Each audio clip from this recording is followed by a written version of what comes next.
Hi, it's Michael Zapersky from ConsultingSuccess.com, and welcome back to the Consulting Corner, where consultants learn how to consistently attract their ideal clients and significantly increase their fees. How do you approach attracting more consulting clients? Today I want to share with you 3 tips that can help you immensely, not only to attract more of your ideal clients, but to in fact help you to ensure that you are attracting the right types of clients, the highest quality, the highest paying types of clients that you can ultimately serve at the highest levels and create the greatest value for. So the first thing that you want to keep in mind is that if you can't see your ideal clients, if you don't have a clear picture of who your ideal consulting client is, there's no way that you can find them. It's like having a piece of paper and having a faint idea of where you want to go to. But if you don't have a clear destination, if you don't have a pinpoint on the map that you're working towards getting to, there's no way that you can get there. And even if there is a way that you can get there, even if you're lucky enough to stumble onto the correct path that will take you to your destination, certainly you won't get there as fast as you could if you were working with a clear line of sight that would get you to where you want to go to in the shortest time possible. So the first concept, the first tip that I want to offer you in terms of ideal client selection and attracting more of your ideal clients is to have real clarity for who your ideal client is. Give thought to their industry, their position, their geography. Think about what are their greatest challenges, their problems, the results that they're wanting to achieve. And paint a really clear picture for who they are and dig deeper than you think that you need to dig. And what I mean by that is oftentimes as consultants, we think that we can serve a vast, great number of people. But when you are coming up with your ideal client criteria, the more specific that you can be, the more focused and the greater that you can refine your ideal client criteria, the better insight you will have and the better chance you actually then have of being able to put your ideal client and line them up in your sights so that you'll be able to figure out the most effective an efficient way to get in front of them in a really meaningful approach, and a really powerful strategy will become clear to you.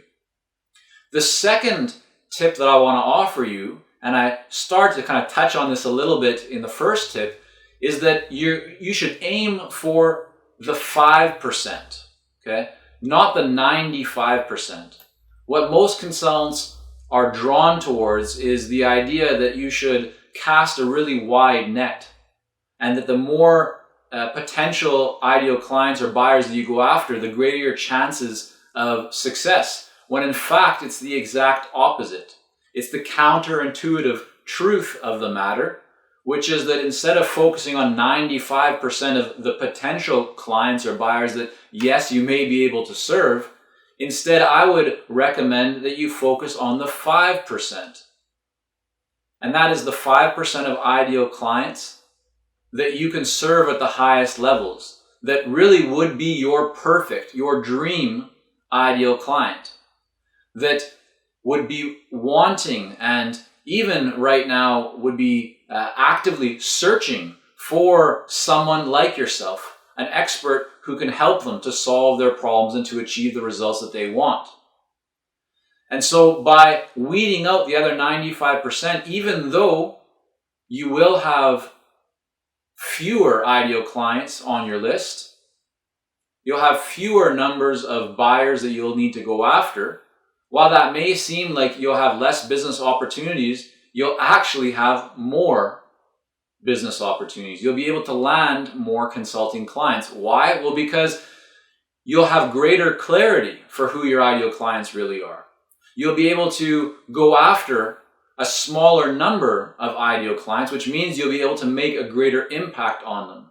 And so instead of having a whole bunch of not relevant conversations, instead of filling your calendar going after potential clients who really aren't the best fit, you can fill your calendar with the most realistic and the most qualified clients and opportunities.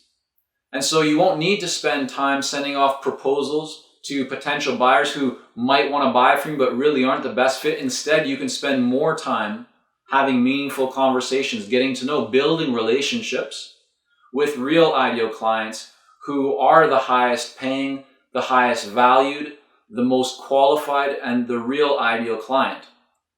Most consultants, and if you're like most consultants, you don't need a lot of ideal clients. You don't need a lot of actual clients to have a $200,000, $500,000, even $1 million a year business as a solo independent consultant. It doesn't take a great number of clients for you to achieve those levels of success.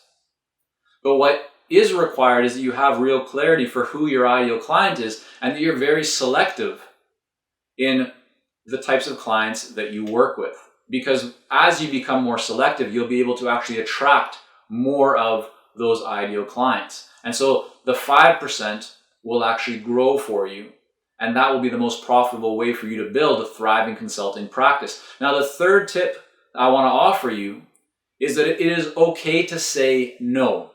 A lot of consultants are confronted with opportunities where buyers will ask them, can you do this for me? Can you do that for me? And really what they're asking you to do is to provide or offer services that maybe aren't the best fit. Maybe they are work or advice or services that you would provide, but that the price point, the level of investment is too low. Yet often consultants feel that they need to take on those types of projects, that they are almost required to say yes to any business or potential business or cash flow that may come in from a buyer. Yet I want to encourage you and recommend that you get into the habit of saying no, that you become much more selective in the type of work that you do and the types of clients that you take on. Because yes, while it might be tempting to take on business from all types of different clients or businesses and buyers because you want to generate that revenue, if those buyers and businesses and companies aren't your ideal clients, if you really can't provide them with the highest level and greatest value, then take the high road and say no. Let them know that they can be better served by someone else, or let them know that what they want you to do isn't your area of greatest expertise, or that you don't do that type of work. Instead, maybe you can recommend to them a different type of offer, a way that you can provide them with even greater value, and that the price point may be significantly higher, but that's okay. So if a buyer approaches you and they ask you to do some work that maybe it's $500 in work, just you can let them know, well, I have a set program that I take people through and it's $5,000 or it's $10,000 or it's $50,000. Be clear on who you want to attract, because if you start taking on all types of different opportunities from and with buyers that aren't your ideal clients, you'll end up filling your schedule with a great volume of business, but not necessarily a lot of value. And so you might have a lot of clients, but your revenues will suffer. And the more that you fill your schedule with lower paying and lower valued and lower quality opportunities, the less time you have and the less opportunity you have to make a greater impact by working with higher valued and higher paying clients. So take those 3 tips. I would highly recommend and encourage you to give some thought to how you can best implement them into your own consulting business. And if you have some questions, or if you'd like some help and to discuss how you can optimize and refine each of these so that you can implement them even faster and more successfully into your consulting practice, I welcome you to reach out. Get in touch through consultingsuccess.com. Have a great day.